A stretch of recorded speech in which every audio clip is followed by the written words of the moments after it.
Très récemment, j'ai ouvert mon ordinateur, mon PC, et sur l'écran est apparu un message qui tenait tout l'écran et qui me disait « Attention, Windows a remarqué que vous aviez un virus qui était apparu, donc vous ne pouvez plus ouvrir votre page.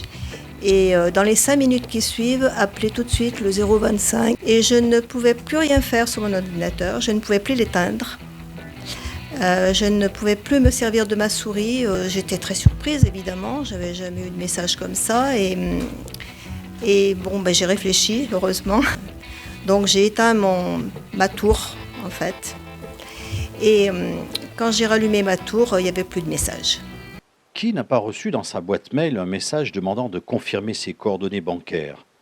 N'avez-vous jamais été destinataire d'un courriel vous promettant que vous avez gagné une somme incroyable et qu'il faut faire un versement pour débloquer cette somme?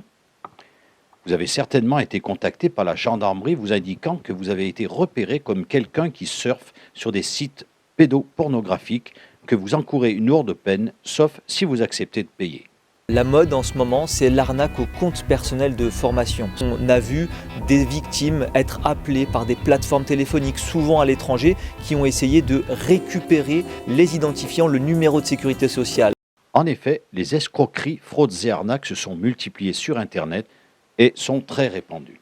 L'objectif de ces ateliers, organisés par Aesio et pilotés par des animateurs d'Agir ABCD, est précisément de donner les clés afin de prévenir ces fraudes. Il s'agit, par exemple, toujours de vérifier l'adresse de l'expéditeur et ou de ne pas télécharger la pièce jointe au message. Il existe aujourd'hui des plateformes sur lesquelles on peut signaler ces arnaques.